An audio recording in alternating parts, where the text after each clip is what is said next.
भी CUET exam दे रहे हो और फिजिक्स में टॉप स्कोर लाना चाहते हो तो फिजिक्स के पिछले 4 ईयर्स के प्रीवियस ईयर क्वेश्चन मिस नहीं कर सकते। इसके लिए मैंने तैयार किया एक ऐसी पीडीएफ जिसमें फिजिक्स के पिछले 4 सालों के previous year question with top solution Hindi और इंग्लिश लैंग्वेज में एक साथ प्रोवाइड कर दिए गए हैं। इस पीडीएफ को तैयार करने में काफी मेहनत और काफी समय लगा है, तो एक सब्सक्राइब जरूर करें। जैसे ही इस चैनल पर 5 सब्सक्राइबर का टारगेट कंप्लीट होता है वैसे ही ये पीडीएफ आपको बिल्कुल free of cost Telegram channel Dharmaram physics, जिसका लिंक डिस्क्रिप्शन में दे दिया है, वहां पर प्रोवाइड कर दी जाएगी। इसीलिए इस चैनल को ज्यादा से ज्यादा दोस्तों में शेयर करें, ताकि अब आपके पास वो समय नहीं है कि आप कोई भी क्वेश्चन को नोट करो। आपको डायरेक्ट एक बार वीडियो देखा और सभी क्वेश्चंस को पीडीएफ से पढ़ लिया, इतने में आपके टॉप क्वेश्चंस प्रीवियस ईयर में पूछे गए क्वेश्चंस क्लियर हो जाएंगे। इनमें हर एक कंसेप्ट पर आधारित क्वेश्चन लिया गया है, जिससे आपका सिलेबस साथ के साथ कवर होता रहे। देखिए, जिनका एग्जाम 11 मई को है उनको एग्जाम के लिए बेस्ट ऑफ लक, आपका एग्जाम अच्छे से अच्छा हो। सबसे पहले क्वेश्चन को पढ़ते हैं।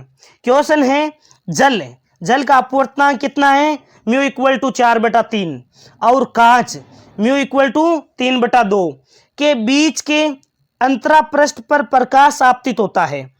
पूर्ण आंतरिक परावर्तन के लिए प्रकाश को किस दिशा में गतिमान होना चाहिए। तो पूर्ण आंतरिक परावर्तन के लिए कंडीशन क्या क्या बताइए मैंने। पूर्ण आंतरिक परावर्तन के लिए प्रकाश सघन माध्यम से विरल माध्यम की ओर गति करता है, सघन से विरल की ओर। इसमें सघन कौन सा है और विरल कौन सा है, तो सबसे पहले उसको देखते हैं। तो सघन का मतलब है जिनमें कण पास पास होते हैं, विरल का मतलब होता है जिनमें कण दूर दूर होते हैं। अब देखिए यहाँ पर क्या है, कांच का अपवर्तनांक अधिक है, इसका मतलब है ये सघन माध्यम हो गया। यहाँ पर ये क्या है, सघन माध्यम हो गया। और जल क्या है, विरल माध्यम हो जाएगा। यहाँ पर जल क्या हो जाएगा, विरल माध्यम। इसका अपवर्तनांक भी क्या है, कम है, इसीलिए जल कैसा हो जाएगा, यहाँ पर विरल माध्यम। क्लियर है। तो यहाँ पर प्रकाश किससे किस में जाएगा, जल से कांच में जाएगा या कांच से जल में। सघन से विरल में जाता है। जब भी पूर्ण आंतरिक परावर्तन होता है, टोटल इंटरनल रिफ्लेक्शन होता है, टोटल इंटरनल रिफ्लेक्शन होता है, तो प्रकाश सघन से विरल माध्यम में जाता है। और आपतन कोण का मान क्रांतिक कोण से अधिक होने के पश्चात पुनः उसी माध्यम में चला जाता है, उसे कहते हैं प्रकाश का पूर्ण आंतरिक परावर्तन। तो यहाँ पर सघन से विरल यानी कि कांच से जल, तो कांच से जल, यहाँ पर तो जल से कांच की ओर जा रहा है, ये गलत बात है। बी में देखते हैं, बी में क्या है, जल से कांच में, ये भी गलत हो गया। कांच से जल, सी में कांच से जल है और डी में भी कांच से जल है, तो सी और डी में से हमारा करेक्ट आंसर होगा। तो एक तो कंडीशन ये बिल्कुल करेक्ट हो गई कि कांच से जल में जाएगा, क्योंकि सघन कांच है और विरल क्या है, इसमें जल है। अपवर्तनांक ज्यादा किसका है, कांच का है, कम किसका है, जल का। इन दोनों की तुलना की जाए तो अब देखते हैं कि इनका कोण देखते हैं। जो भी पूर्ण आंतरिक परावर्तन के लिए कंडीशन है कि आपतन कोण का मान हमेशा क्रांतिक कोण से, क्रांतिक कोण IC से अधिक होना चाहिए। ये कंडीशन किस में फॉलो हो रही है, क्या 3 नंबर में हो रही है, क्या I बड़ा नहीं है, तो ये गलत हो जाएगा। चौथा बिल्कुल सही है, आपतन कोण का मान अधिक होता है क्रांतिक कोण से। क्लियर है। पिछले प्रीवियस ईयर क्वेश्चन में क्या आया था कि क्रांतिक कोण की परिभाषा से क्वेश्चन पूछा गया था। उसमें अपवर्तन कोण कितना होता है, तो क्रांतिक कोण में अपवर्तन कोण का मान 90 डिग्री हो जाता है। ये पॉइंट भी ध्यान में रखना है। क्लियर हुआ। अब देखिए यहाँ पर क्वेश्चन इंग्लिश में प्रोवाइड कर दिया है।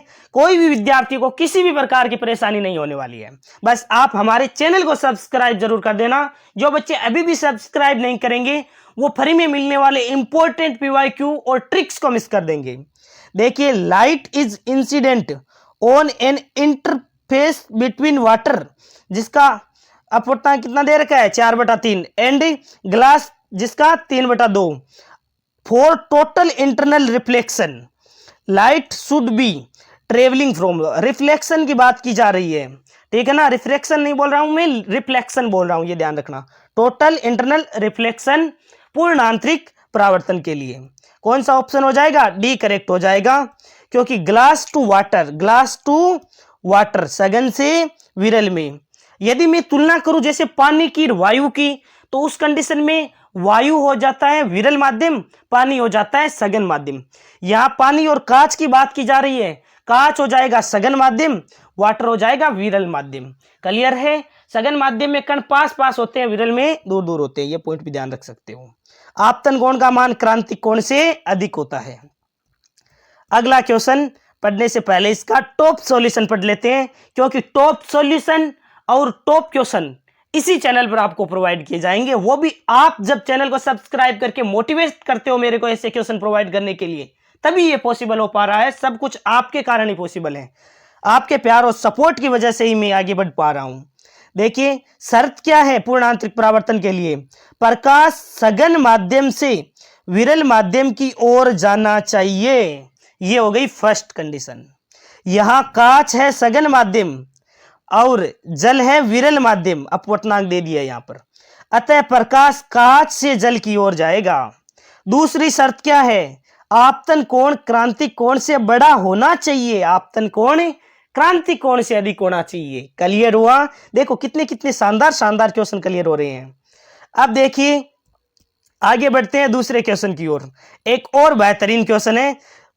क्वेश्चन को देखकर डरना मत, डायग्राम को देखकर डरना मत, क्योंकि आपका भाई आपके साथ है। देखना क्वेश्चन देखने में लग रहा है, लेकिन जैसे ही मेरा टॉप सॉल्यूशन देखोगे ना, क्वेश्चन को तुरंत फोड़ दोगे। पहले कंसेप्ट जानोगे मेरी माध्यम से, जो मैं कह रहा हूं उस कंसेप्ट को सुनना, फिर आप कर दोगे सोल्व। ये मैं कहता हूं। नीचे दर्शाए अनुसार 4 पीएन संधियों पर विभव लगाए गए हैं। अगर अभिनत पीएन संधियां है, कहने का मतलब है इन 4 डायग्राम में से कौन सा डायग्राम अगर अभिनत की स्थिति में है। तो सबसे पहले मैं जो कंसेप्ट बताना रहा हूं उसको ध्यान से सुनना। यह है पीएन संधि डायोड, जहां पर ये पी भाग है, ये इसका एन भाग है। अगर अभिनति के लिए फॉरवर्ड बायस के लिए पी भाग कहां पर होना चाहिए, तो पी भाग उच्च विभव पर होना चाहिए। पी भाग है वो उच्च विभव पर, और जो एन भाग है वो होना चाहिए निम्न विभव पर। क्लियर है? तो सबसे पहले ए में देखते हैं। पी भाग ये हो गया इसका, ये हो गया इसका एन भाग। पी भाग उच्च विभव पर है क्या? देखो -5 बड़ा होता है या -3, तो कंफ्यूज मत होना। -5 होता है छोटा और -3 होता है बड़ा। इसका मतलब इसका पी भाग तो उच्च विभव पर नहीं है, पी भाग निम्न विभव पर है। जब पी भाग निम्न विभव पर होता है तो अग्र अभिनति में नहीं होता है, पश्च अभिनति में होता है। इसका मतलब ए तो पश्च फॉरवर्ड बायस नहीं है, ये पश्च अभिनति में है। बी को देखते हैं। ये हो गया इसका पी भाग, ये हो गया इसका एन भाग। पी भाग उच्च विभव पर होना चाहिए अग्र अभिनति के लिए, और एन भाग निम्न विभव पर होना चाहिए। तो देखिए 0 में से और -3 में से बड़ा कौन सा है? तो देखो ये -3 छोटा होता है और 0 इससे अधिक है। इसका मतलब पी भाग उच्च विभव पर है, इसका मतलब ये अग्र अभिनति में है। क्लियर है? अब देखते हैं सी को। 7 बड़ा होता है या 3 बड़ा होता है? तो 7 बड़ा है। इसका मतलब है इसका पी भाग उच्च विभव पर है और एन भाग इसका निम्न विभव पर है। इसका मतलब ये भी अग्र अभिनति में है। डी डायग्राम को देखते हैं। -10 बड़ा है या -20? तो ध्यान रखना -10 बड़ा होता है तो पी भाग 10 बड़ा है, इसका मतलब पी भाग है वो उच्च विभव पर है और इसका एन भाग है वो निम्न विभव पर है। इसका मतलब यही तो होता है अग्र अभिनति के लिए, फॉरवर्ड बायस के लिए क्या होना चाहिए? पी भाग अग्र उच्च विभव पर और एन भाग है वो निम्न विभव पर होना चाहिए। इसमें देख लीजिए पी भाग उच्च विभव पर है, यानी कि -10 बड़ा होता है, -20 छोटा होता है। इसका मतलब डी भी करेक्ट है। तो अग्र अभिनति में कौन कौन सा डायग्राम है? तो बी, सी और डी। क्लियर है? यदि आपको बैटरी से कनेक्ट करना हो तो अग्र अभिनति के लिए किस प्रकार जोड़ते हो? तो अग्र अभिनति के लिए पी भाग को बैटरी के धनात्मक से और एन भाग को बैटरी के ऋणात्मक टर्मिनल से जोड़ते हैं अग्र अभिनति में। क्लियर है?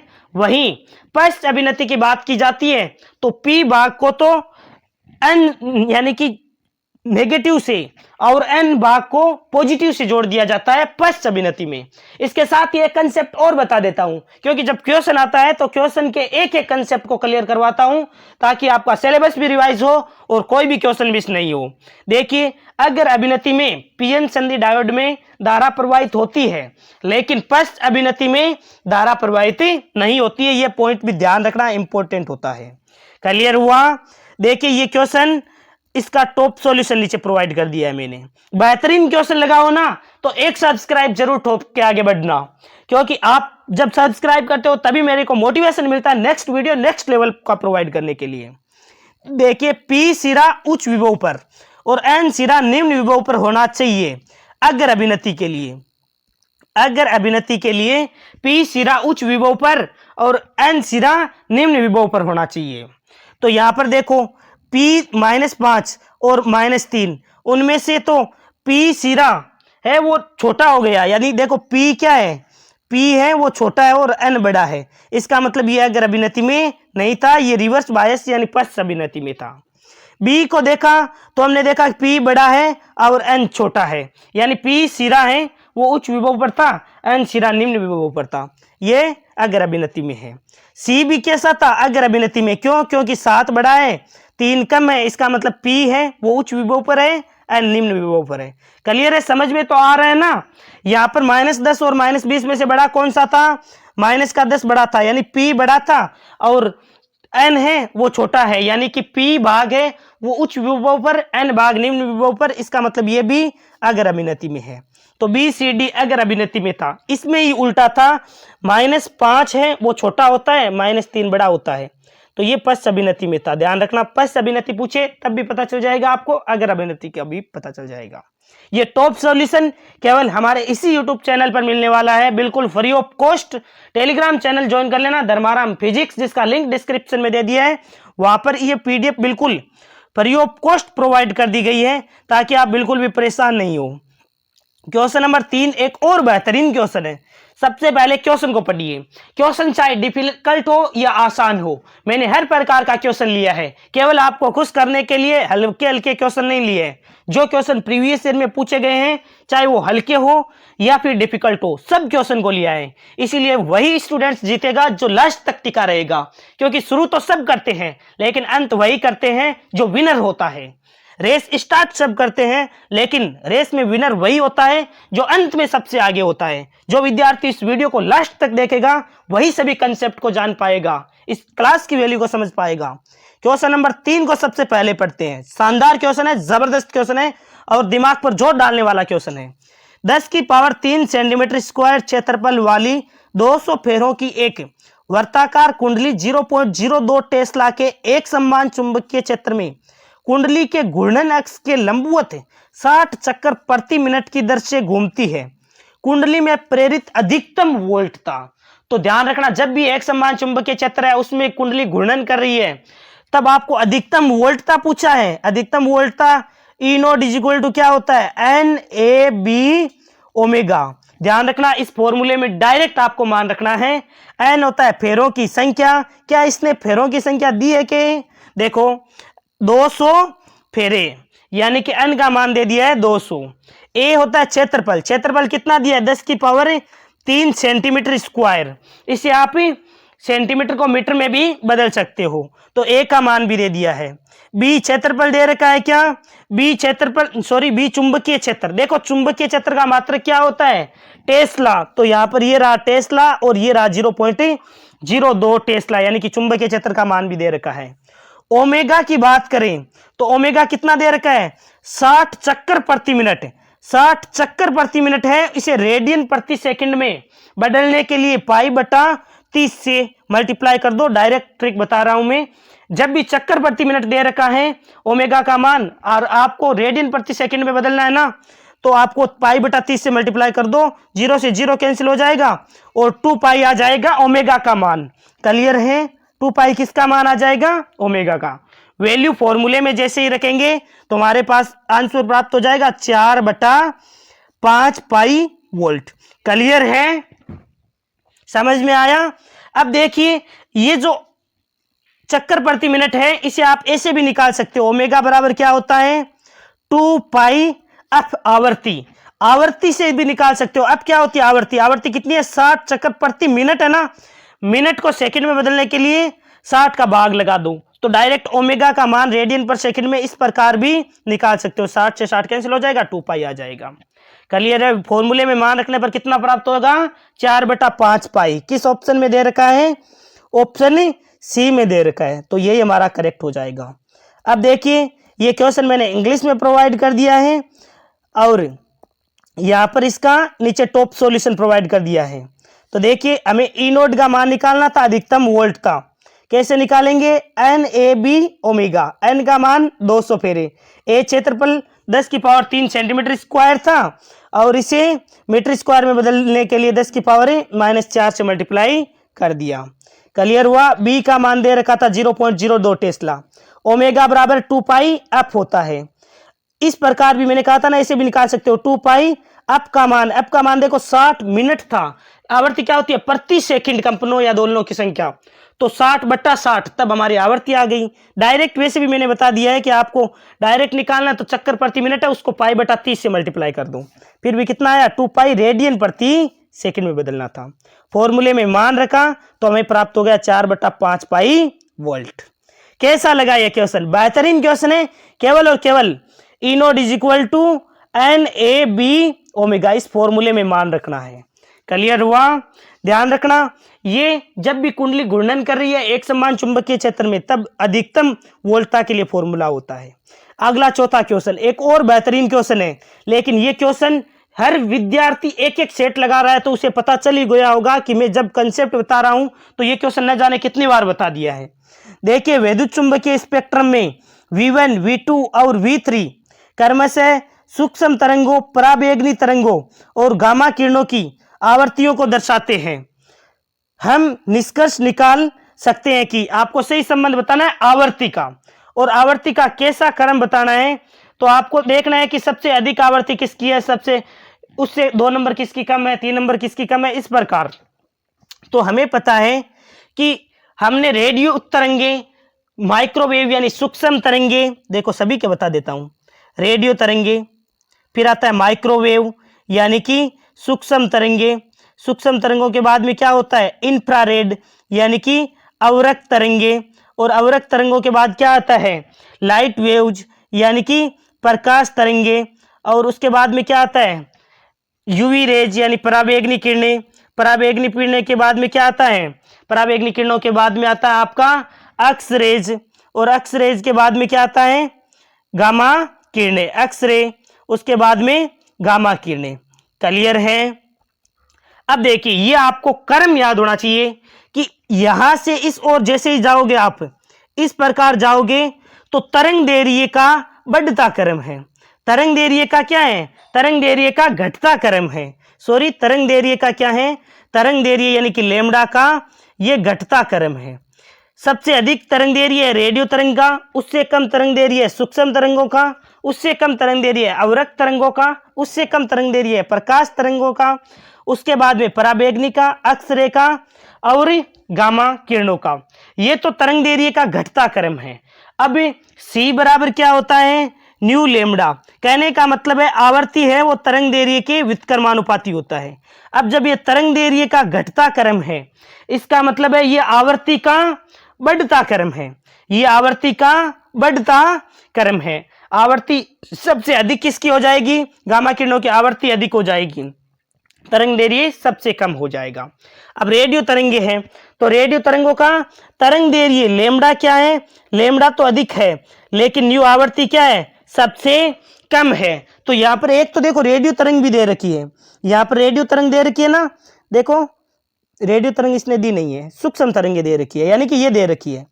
अब सूक्ष्म तरंगों का तरंग दैर्घ्य तो क्या है इन दोनों तरंगों से अधिक है, लेकिन आवर्ती क्या है तो आवर्ती सबसे कम किसकी है, तो इन जो 3 दे रखे हैं ना V1, V2, V3 इनमें से सूक्ष्म तरंगों की आवर्ती सबसे कम है।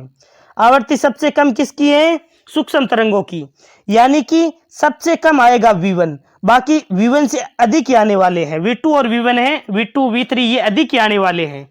ए में तो देखो V1 बड़ा दे रखा है, ये तो गलत हो जाएगा क्योंकि V1 है वो तो सबसे कम है, सूक्ष्म तरंगों की आवृत्ति क्या है, इन तीन में से सबसे कम है। फिर पराबैंगनी तरंगे देखते हैं। पराबैंगनी तरंगे कहाँ है, तो यहां पर आ रही है पराबैंगनी तरंगे। इसका मतलब सूक्ष्म तरंगों से अधिक आवृत्ति किसकी है, पराबैंगनी तरंगों की, V2 की। और उसके बाद में क्या आ रहा है, गामा किरणें। इसका मतलब गामा किरणों की आवृत्ति तो सबसे अधिक है, गामा किरणों की आवृत्ति तो सबसे अधिक है। तरंग दैर्घ्य हालांकि कम हो सकती है, लेकिन गामा किरणों की जो आवृत्ति है वो सबसे अधिक है। तो हमारा क्रम क्या हो जाएगा, V1 सबसे कम, फिर V2 और फिर V3। ऑप्शन बी करेक्ट हो जाएगा। क्लियर है। अब देखिए यहां पर मैंने क्वेश्चन को इंग्लिश में प्रोवाइड कर दिया है। In the electromagnetic spectrum V1, V2 and V3 respectively denote the frequencies of microwaves, ultraviolet waves and gamma rays, we can conclude that. क्या कंक्लूड निकालते हैं कि गामा किरणों की आवृत्ति सबसे अधिक है और जो सूक्ष्म तरंगों की इनमें से आवृत्ति कम है। अब आपको कैसे भी पूछ सकता है तो आप बता सकते हो ना, सभी का क्रम याद होना चाहिए, एक तो तरंग दैर्घ्य का, एक आवृत्ति का। सही से ये मैंने सॉल्यूशन भी प्रोवाइड कर दिया, जैसे मैंने सॉल्यूशन करवाया वैसा का वैसा सॉल्यूशन आपको नीचे प्रोवाइड कर दिया है ताकि आपको पढ़ने में आसानी हो। आवृत्ति का बढ़ता क्रम, रेडियो तरंग का आवृत्ति सबसे कम है, उसके बाद में अधिक होगी सूक्ष्म तरंगों की, उससे अधिक अवरक्त की, फिर दर्शय की, फिर पराबैंगनी किरणों की, फिर एक्स किरणों की, फिर गामा किरणों की। क्लियर है। तो यहाँ पर देखिए ये आवृत्ति का बढ़ता क्रम है, यानी कि तरंग दैर्घ्य का घटता क्रम है। आवृत्ति का बढ़ता क्रम है, इसका मतलब तरंग दैर्घ्य का घटता क्रम है। तो ऑप्शन बी करेक्ट हो जाएगा। V1 छोटा होगा, V2 इससे बड़ा, V3 सबसे बड़ा। क्लियर है। ये आवृत्ति है इसीलिए इसे न्यू से लिख रखा है, ये क्या है, न्यू लिख रखा है। बेहतरीन क्वेश्चन लगे और बेहतरीन सॉल्यूशन लगे। अब ऐसे कोई भी क्वेश्चन किसी भी प्रकार का आ सकता है। आपको तरंग दैर्घ्य का क्रम, आवृत्ति का क्रम, एक में से एक छोड़ के आपको 3 तरंगे दे दी, उनसे संबंधित पूछ ले, जैसे पराबैंगनी है, सूक्ष्म तरंगे और दृश्य प्रकाश, इनसे पूछ लिया, 3 में ही पूछ लिया, 4 में संबंध पूछ लिया। कैसा भी क्वेश्चन आएगा तो आप मेरे शेर फोड़ देंगे इस क्वेश्चन को, ये मेरे से वादा करो। और कमेंट बॉक्स में प्यारा सा कमेंट चेप देना कि सर ऐसा क्वेश्चन आएगा तो हम छोड़ेंगे नहीं क्वेश्चन को। अब क्वेश्चन नंबर 5 एक और बेहतरीन क्वेश्चन है। क्वेश्चन तो बेहतरीन था तभी लेने का था मेरे गाँव, मुझे पता था बच्चों को कौन से क्वेश्चन चाहिए, वो क्वेश्चन चाहिए जो न्यूमेरिकल भी हो, टॉप सॉल्यूशन भी प्रोवाइड किया जाए और एग्जाम में भी पूछे गए हो और अगले एग्जाम में निश्चित रूप से पूछे जाने चाहिए। इस बार एक कुंडली में 100 मीटर पर सेकंड में धारा, 5 मीटर पर सेकंड नहीं है, सॉरी मैंने गलत बोल दिया है, 100 मिली सेकंड। ये क्या है, 100 मिली सेकंड में धारा 5 एम्पियर से 10 एम्पियर की वृद्धि से 100 वोल्ट का प्रेरित विद्युत वाहक बल प्रेरित होता है। कुंडली का स्वप्रेरकत्व पूछा है तो हमारे पास डायरेक्ट फॉर्मूला है। E इक्वल टू क्या होता है, E इक्वल टू होता है माइनस का L डेल I बटा डेल T। क्लियर है। अब देखिए माइनस यहां पर हम लेते नहीं है, परिमाण लेते हैं, इसीलिए तो यहां पर माइनस लेने की आवश्यकता नहीं है। E का मान कितना है, E का मान है विद्युत वाहक बल, आपको दे रखा है, पूछा क्या है, L स्वप्रेरकत्व पूछा है, कितना दे रखा है विद्युत वाहक बल, 100 वोल्ट, ये लिख दिया। इक्वल टू L हमें पूछा है, डेल I का मान कितना है, डेल I का मतलब I2 माइनस I1, यानी 5 एम्पियर से 10 एम्पियर हो रही है, 10 माइनस 5 कितना हो जाएगा, 5। क्लियर है। डेल I का मान 5 बट्टा डेल T का मान कितना है, 100 मिली सेकेंड है, इसका मतलब 10 की पावर माइनस 3 से मल्टीप्लाई करवा देंगे। क्लियर हुआ। चलो इसको सोल्व कर ही लेते हैं हम। देखो 10 की पावर माइनस 3 है, इसका मतलब आप नीचे लिख सकते हो 10 की पावर प्लस का 3 यानी 1000, 2 जीरो से 2 जीरो कैंसिल, ये 10 सबसे ऊपर इससे मल्टीप्लाई हो जाएगा, इस जीरो से ये जीरो कैंसिल हो जाएगा, ये 5 से 2 बार कैंसिल हो जाएगा और 2 आ जाएगा। लेकिन ध्यान रखना स्वप्रेरकत्व आ जाए, अन्योन्य प्रेरकत्व आ जाए। मात्रक क्या होता है बेटा, मात्रक होता है हेनरी। तो ऑप्शन ए करेक्ट हो जाएगा, 2 हेनरी। कैसा लगा ये क्वेश्चन, बेहतरीन क्वेश्चन लगा मेरे को, तो मजा ही आ जाता है ऐसे क्वेश्चन करवाने में। देखिए ये क्वेश्चन आपको इंग्लिश में प्रोवाइड कर दिया है, किसी इंग्लिश वाले बच्चों को प्रॉब्लम हो तो मेरे को कह देना, मैं इंग्लिश में सोल्व भी करवा दूंगा। In a coil an increase in current from 5 ampere to 10 ampere in 100 millisecond induced EMF of 100 volt the self inductance of the coil is 2 henry. Clear है? यहां पर देखिए इसका सॉल्यूशन, एक एक चीज को अच्छी तरीके से प्रोवाइड किया है। इतनी मेहनत के लिए एक सब्सक्राइब तो बनता है। आप मेरे को मोटिवेट करते हो एक एक सब्सक्राइबर करके, क्योंकि मेरे को पता मेरे शेयर जल्द ही 1 के सब्सक्राइबर पहुंचाएंगे। ये सब कुछ आपके कारण ही पॉसिबल है। आप यदि हर विद्यार्थी सब्सक्राइब करेगा तो जल्द ही हम 1 के यानी कि 1000 सब्सक्राइबर तक पहुंच जाएंगे। देखिए प्रेरित विद्युत वाहक बल का formula E = L di/dt। E का मान दे रखा था, di आप ऐसे भी लिख सकते हो, L del t लिख सकते हो। तो 10 - 5 5 एम्पियर धारा हो गई। समय दे रखा था 0.1 सेकंड, मिली सेकंड था। इसका मतलब है कि 10 की पावर 3 का भाग लगाओगे ऐसे 1000 का, तो 3 संख्या के बाद पॉइंट आ जाएगा, 1 2 3 के बाद, यानी कि 0.1 सेकंड। 2 हेनरी। क्लियर हो जाएगा आंसर। अगला क्वेश्चन एक और बेहतरीन क्वेश्चन। देखिए क्वेश्चन तो बेहतर से बेहतर है। सबसे पहले आप क्वेश्चन को पढ़ना, आसान सॉल्यूशन में प्रोवाइड करूंगा। आप क्वेश्चन को पढ़कर और घबराना मत, आप सॉल्यूशन को देखकर और फिर देखना कि कितनी आसानी से समझ में आ जाता है।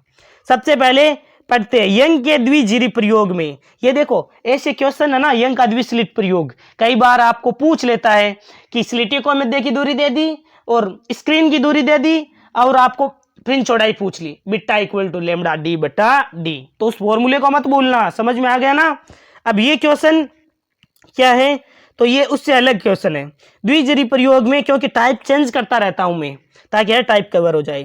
द्विजिरी प्रयोग में तरंग दैर्घ्य लेमडा के एकवर्णी प्रकाश का उपयोग करते हुए पर्दे पर एक बिंदु पर प्रकाश की तीव्रता आई नोड है, जहां 2 व्यतिकरण तरंगों के बीच पथांतर लेमडा है। उस बिंदु पर जहां तीव्रता आई नोड बटा 2 है, व्यतिकरण तरंगों के बीच पथांतर क्या होगा? तो सबसे पहले हम फॉर्मूला कौन सा जानते हैं? तो हम जानते हैं I = I naught cos square θ/2। Clear है? I का मान कितना दिया है?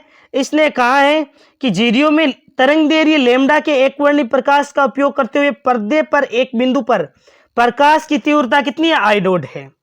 2 व्यतिकरण तरंगों के बीच पथांतर क्या है? लेमडा है। उस बिंदु पर जहां तीव्रता कितनी हो जाती है? आई नोड/2, यानी कि आई के स्थान पर आपको क्या लिख देना है? आई नोड/2।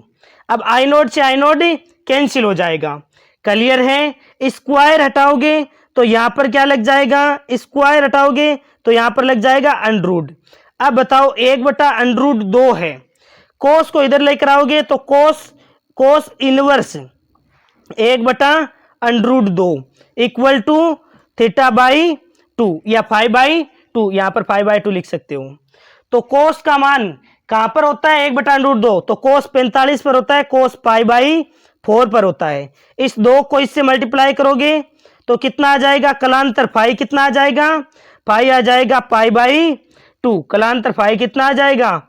फाई आ जाएगा π/2। क्लियर है? कलांतर आ गया। आपको क्या पूछा है? पथांतर पूछा है। उनके बीच पथांतर पूछा है जब कलांतर π/2 है। तो कलांतर बराबर कितना होता है? कलांतर बराबर होता है 2π/, अरे यहां पर लिख देता हूं, कलांतर बराबर होता है 2π/λ × पथांतर। पथांतर को डेल्टा x से लिखते हैं। फॉर्मूला ध्यान में रखना, कई बार पूछ लेता है आपको पथांतर देकर कलांतर पूछ लेता है, कई बार आपको कलांतर देकर पथांतर पूछ लेता है। बिल्कुल भी कंफ्यूज नहीं होता है। कलांतर बराबर 2π/λ × पथांतर लिख देना है। आपको पथांतर पूछा है, डेल x का मान पूछा है, तो फॉर्मूला क्या लगा देंगे? 5/2π × λ, बाकी सभी का पक्षांतरण कर देंगे। तो डेल x बराबर कितना हो जाएगा? 5/2π × λ। फाई कलांतर कितना है? कलांतर है π/2, ये लिख दिया। फाई बट्टा में कितना आएगा? 2π, यानी कि 2 से मल्टीप्लाई करोगे तो 4π आ जाएगा। 2π × λ, पाई से पाई कैंसिल हो जाएगा और पथांतर कितना आ जाएगा? पथांतर आ जाएगा इससे λ/4। क्लियर है? समझ में आया? ऑप्शन ए करेक्ट हो जाएगा। केवल और केवल I = I naught cos square θ/2 formula लगाना था, जिससे कलांतर आ गया हमारा π/2, क्योंकि तीव्रता दे रखी थी I नोड/2। तो यहां पर कलांतर आया, इसके संबंध हमने पथांतर निकाल दिया, कलांतर बराबर 2 पाई बटा लेमडा से। क्लियर हुआ, समझ में आया। अब देखिए यहां पर क्वेश्चन आपको प्रोवाइड कर दिया है मैंने इंग्लिश में कि वेवलेंथ लेमडा थी और आपको intensity is I note by 2 will भी हो जाए, तब आपको पूछा था कितना पूछा था, तब आपको पथांतर पूछा था, आप आसानी से निकाल सकते हो, लेमडा बाई 4 आ जाएगा। क्लियर है। अब देखिए इसका सॉल्यूशन, थोड़ी सी मैं तेजी से चल रहा हूं, किसी भी स्टूडेंट्स को ज्यादा प्रॉब्लम तो नहीं हो रही है ना, क्योंकि अब आप जितना सुपरफास्ट रिवीजन करोगे उतना ही बेहतर होगा, लेकिन कंसेप्ट को छोड़कर डायरेक्ट ऑप्शन टिक लगाकर आगे बढ़ोगे तो उसका उतना महत्व नहीं रह जाएगा, क्योंकि कंसेप्ट क्लियर नहीं होंगे। I is equal to I naught cos square pi by 2, यहां पर आप रखोगे ना आई के स्थान पर आई नोट बाई 2, तब आपको फाई का मान प्राप्त हो जाएगा। कितना प्राप्त हो जाएगा, देखिए फाई का मान पाई बाई 2 हो जाएगा। कलांतर बराबर 2 पाई बटा लेमडा इंटू पथांतर होता है, पथांतर x बराबर कितना हो जाएगा, पाई बटा 2 पाई इंटू लेमडा। अब पाई के स्थान पर पाई बाई 2 रखा, पाई से ये पाई कैंसिल हो जाएगा और लेमडा बाई 4 आ जाएगा। क्लियर है, तो ये लेमडा बाई 4 आ जाएगा, ऑप्शन ए करेक्ट हो जाएगा। क्लियर है। यदि बेहतरीन क्वेश्चन और बेहतरीन सॉल्यूशन लगे तो एक सब्सक्राइब जरूर ठोकना और एक लाइक और प्यारा सा कमेंट जरूर ठोकना। नेक्स्ट वीडियो के लिए नेक्स्ट वीडियो नेक्स्ट लेवल का आपको प्रोवाइड किया जाएगा। क्वेश्चन नंबर 7 एक और बेहतरीन क्वेश्चन है। सबसे पहले क्वेश्चन को पढ़ते हैं। क्वेश्चन है एक समान चुंबकीय क्षेत्र, चुंबकीय क्षेत्र पूछा है, बताओ चुंबकीय क्षेत्र का मात्रक टेस्ला होता है। अरे एक मात्रक नहीं, दो मात्रक बताए, दोनों पूछूंगा आपसे। फाई बराबर बी ए से निकाला था, वेबर प्रति मीटर स्क्वायर, ये दोनों याद रखना। चुंबकीय क्षेत्र के समांतर संरेखित एक चुंबकीय द्विध्रुव आघूर्ण, जब चुंबकीय द्विध्रुव है वो चुंबकीय क्षेत्र के समांतर का है, इसका मतलब है θ1 कितना है, 0 है। इसको समांतर से कितना 60 डिग्री तक घुमाया जाता है, θ2 कितना है 60 डिग्री। क्लियर है। तब W इकाइयों के कार्य की आवश्यकता होती है। इस नई स्थिति में द्विध्रुव पर क्षेत्र पर लगने वाला बल आघूर्ण पूछता है।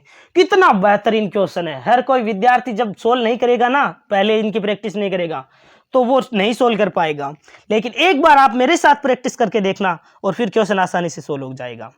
सबसे पहले हम कार्य का फॉर्मूला जानते हैं।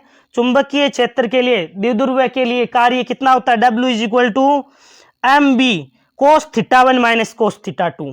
देखिए स्क्रीन मेरे पास थोड़ी छोटी है, इसीलिए मैं स्टेप कैंसिल कर करके लिख रहा हूं, क्योंकि एग्जाम में आपके पास इतना टाइम नहीं है कि हर एक स्टेप को लिखूं। कोस θ1 का मान कितना है 0, कोस 0 का मान होता है 1, माइनस कोस θ2 कोस 60 का मान कितना होता है 1/2। क्लियर है। तो W का मान कितना आ जाएगा, 1 में से आधा जाएगा तो आधा रह जाएगा, यानी mb/2 हो जाएगा।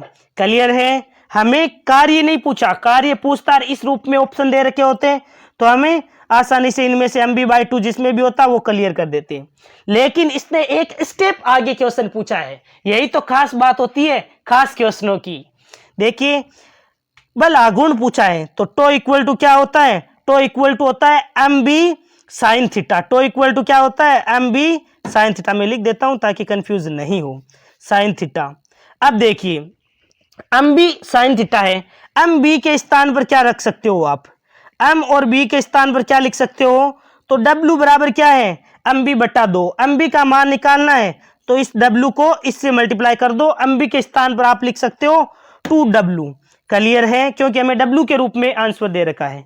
लेकिन यहां से काम नहीं चलेगा, साइन थीटा, साइन किस पोजीशन पर पूछा है, साइन 60 पर। साइन 60 का मान होता है √3/2, 2 से 2 कैंसिल हो जाएगा, तो का मान आ जाएगा √3w। जिस भी ऑप्शन में √3w दे रखा है वही हमारा बल आघूर्ण हो जाएगा। √3w किस में है, ऑप्शन सी में दे रखा है। कैसा लगा ये क्वेश्चन, बेहतरीन क्वेश्चन और जबरदस्त मेहनत के लिए एक सब्सक्राइब जरूर करके आपको आगे बढ़ना है। देखिए ये इंग्लिश में क्वेश्चन प्रोवाइड कर दिया, प्रॉब्लम किसी को नहीं छोड़ने वाला मैं, जितना मेरी तरफ से हो पाएगा मैं उतना प्रयास करूंगा। A magnetic dipole aligned parallel to a uniform magnetic field requires a work of W units to rotate it through 60 degree. The torque, आपको टॉर्क पूछा है, बल आघूर्ण पूछा है, exerted by the field on the dipole in this new position is, new position का मतलब है 60 डिग्री पर आपको बल आघूर्ण पूछा है। कितना आ गया √3w, ऑप्शन सी करेक्ट हो जाएगा। अब देखिए जो पीडीएफ से वापस पढ़ेंगे उनके लिए सॉल्यूशन प्रोवाइड कर दिया है, या फिर जिनको कई बार लिखने में स्पष्ट नहीं दिखाई दे रहा है उनके लिए भी सॉल्यूशन अच्छा है। W equal to M B cos theta 1 minus cos theta 2 होता है। थीटा 1 का मान 0 था, कोस 0 का मान 1 हो जाता है, एक कोस 0 का मान 1 हो जाता है, तो W बराबर कोस थीटा 1 माइनस कोस थीटा 2, कोस 0 का मान 1 माइनस कोस थीटा, वैल्यू रख दी, थीटा 2 का मान 60 डिग्री था। W का मान प्राप्त हो गया MB बाई 2, और MB का मान निकालना है तो 2W, तो equal to MB sine theta, theta के स्थान पर 60 डिग्री, साइन 60 का मान √3 बटा 2, MB का मान 2W, 2 से 2 कैंसिल, √3W आंसर हो जाएगा। क्लियर हुआ? चलते हैं नेक्स्ट क्वेश्चन की ओर, एक और बेहतरीन क्वेश्चन, टॉप से टॉप क्वेश्चन, हर टाइप्स का क्वेश्चन, पूरे सिलेबस को कवर करने वाले क्वेश्चंस। देखिए पूछा है आपको स्तंभ ए को स्तंभ बी से मिलाना है। देखिए सूक्ष्म तरंगी, अरे सूक्ष्म तरंगे किस में होती है? तो रडार में होती है सूक्ष्म तरंगी। पराबैंगनी तरंगों का यूज क्या होता है? जल शोधन में। एक्स किरणें, अरे एक्सरे करवाते हो ना चिकित्सा के क्षेत्र में, यानी सी का 1 नंबर। अवरक्त किरणें होती है रात्रि में दृष्टि के लिए, तो क्या हो जाएगा? ए में थर्ड, बी में फोर्थ और सी में फर्स्ट। ए में थर्ड हो जाएगा, बी में फोर्थ हो जाएगा। देखिए ए में थर्ड, बी में फोर्थ कौन से में है? ए में थर्ड और बी में फोर्थ डी ऑप्शन में दे रखा है। ए में थर्ड है, बी में फोर्थ है। देखो बाकी इन दो से ही क्लियर हो रहा है, मैंने तो आपको सभी बता दिए, लेकिन देखो ए तो थर्ड है, बी में फोर्थ नहीं है, बी में फोर्थ इसमें भी नहीं है, तो डी ऑप्शन करेक्ट हो जाएगा। ए में थर्ड, बी में फोर्थ, सी में फर्स्ट और डी में सेकंड। क्लियर हुआ? यहाँ पर देखिए सॉल्यूशन भी प्रोवाइड कर दिया है। आपको पसंद आ रही हो ना पीडीएफ, तो एक लाइक जरूर करना। सूक्ष्म तरंगे रडार में, पराबैंगनी तरंगे जल शोधन में, एक्सरे चिकित्सा के क्षेत्र में, अवरक्त किरणें रात्रि दृष्टि में। चलते हैं अगले क्वेश्चन की ओर, क्योंकि ज्यादा जो न्यूमेरिकल क्वेश्चन नहीं है वो उनमें टाइम वेस्ट भी नहीं करेंगे। क्वेश्चन को टिक लगाया, आगे बढ़ते हैं। देखिए इनमें भी 4-4 क्वेश्चन ही क्लियर हो रहे हैं आपके। यहाँ पर देखिए निम्नलिखित पदार्थों को उनके प्रतिरोधकता के बढ़ते क्रम में लिखना है। तो सबसे कम तो प्रतिरोधकता चांदी की होती है, उसके बाद में प्रतिरोधकता उससे अधिक तांबे की होती है, उससे अधिक किसकी होती है? Ca, उससे अधिक किसकी होती है? एल्यूमिनियम की होती है, D, उसके बाद में उससे अधिक प्लेटिनम की। तो CaDb किस में है? ऑप्शन बी में दे रखा है CaDb, तो हमारा राइट आंसर हो जाएगा। ये देखिए प्लेटिनम, सिल्वर, एल्यूमिनियम, इनमें से देखना था, CaDb ऑप्शन बी करेक्ट हो जाएगा। ये देखिए बढ़ता क्रम, न्यूनतम से अधिकतम, सबसे कम प्रतिरोधकता चांदी, उससे अधिक तांबा, फिर एल्यूमिनियम और सबसे अधिक प्रतिरोधकता होती है बी, यानी कि जो प्लेटिनम है उसकी। अब प्रतिरोधकता आया तो दो कंसेप्ट तो मैं याद रटवा दूंगा आपको। प्रतिरोधकता केवल पदार्थ की प्रकृति और ताप पर निर्भर करती है, ये त्रिज्या पर, क्षेत्रफल पर निर्भर नहीं करती है। ताप बढ़ाने पर चालकों की प्रतिरोधकता और प्रतिरोध दोनों ही क्या होते हैं? बढ़ते हैं। अर्धचालकों का ताप बढ़ाने पर प्रतिरोध घटते हैं। चालकता प्रतिरोधकता का व्युत्क्रम होता है। एक फॉर्मूला कल हमारे एक और क्वेश्चन आया था, ρ इक्वल टू m/n² तो ये फॉर्मूला भी ध्यान में रखना है, क्योंकि हमें एक संबंध पूछा था जिसमें प्रतिरोध पूछा था, R इक्वल टू ρl/a था। अब रो के स्थान पर m/n² लिखना था। क्लियर हुआ? अब देखते हैं अगला क्वेश्चन, एक और बेहतरीन क्वेश्चन, ऑप्शन बी करेक्ट हो जाएगा। देखिए आपको मिलान करना है, हर टाइप्स के क्वेश्चन लिए गए हैं।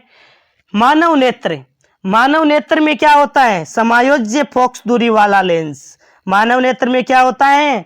समायोज्य फोकस दूरी वाला लेंस। फिर आता है सूक्ष्मदर्शी में क्या होता है? तो सूक्ष्मदर्शी में छोटे द्वारक और छोटी फोकस दूरी वाला अभिदर्शक लेंस होता है। परावर्तक दूरदर्शी में बड़े द्वारक और बड़ी फोकस दूरी वाला अवतल दर्पण होता है। अपवर्तक दूरदर्शी में क्या होगा?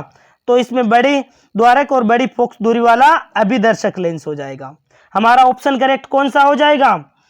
ए में हो जाएगा 3, बी में 4, यानी 3, 4 हो जाएगा। उसके बाद में 1 और 2, 3, 4, 1 और 2 किस किस में दे रखे हैं? पहले 3 नंबर वाला, ये देखिए इंग्लिश में क्वेश्चन पढ़ लेना, 3 नंबर 4 नंबर 1 नंबर और 2 नंबर, ये डी ऑप्शन में दे रखा है। ए वाला 3 नंबर, बी ऑप्शन वाला 4 नंबर, सी ऑप्शन वाला 1 नंबर और डी ऑप्शन वाला 2 नंबर। क्लियर हुआ?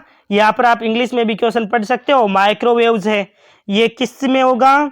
तो माइक्रोवेव्स, ये ना इंग्लिश में क्वेश्चन थोड़ा सा गलत टाइप हो गया, ये जो पीछे वाला क्वेश्चन था ना वो टाइप हो गया, तो ये आप इसको हिंदी में ही पढ़ लेना ऊपर वाले को। ये जो एक पीछे मैंने करवाया था ना, माइक्रोवेव्स का प्रयोग होता है रडार में, अल्ट्रावायलेट का वाटर प्यूरिफिकेशन में, चौथा एक्सरे का मेडिकल में, और इंफ्रारेड्स का हो जाएगा सेकंड वाला नाइट विजन में। तो ये है वो पहले वाले क्वेश्चन का इंग्लिश में प्रोवाइड कर दिया गया है, तो इस एक क्वेश्चन के लिए सॉरी, बाकी आपको सारे क्वेश्चन से इसे प्रोवाइड कर दिए गए हैं। यदि वीडियो पसंद आया तो वीडियो को लाइक और चैनल को सब्सक्राइब जरूर करना, और एक प्यारा सा कमेंट जरूर करना, क्योंकि यहाँ तक वही विद्यार्थी पहुंचेंगे जिनमें जोश जुनून और जज्बा होगा हर क्वेश्चन को सोल्व करने का, हर कंसेप्ट को जानने का। आप बड़े ही मेहनती प्यारे बच्चे हो, के लिए बेस्ट ऑफ लक और बिना टेंशन के पेपर दीजिए आप। Thank you.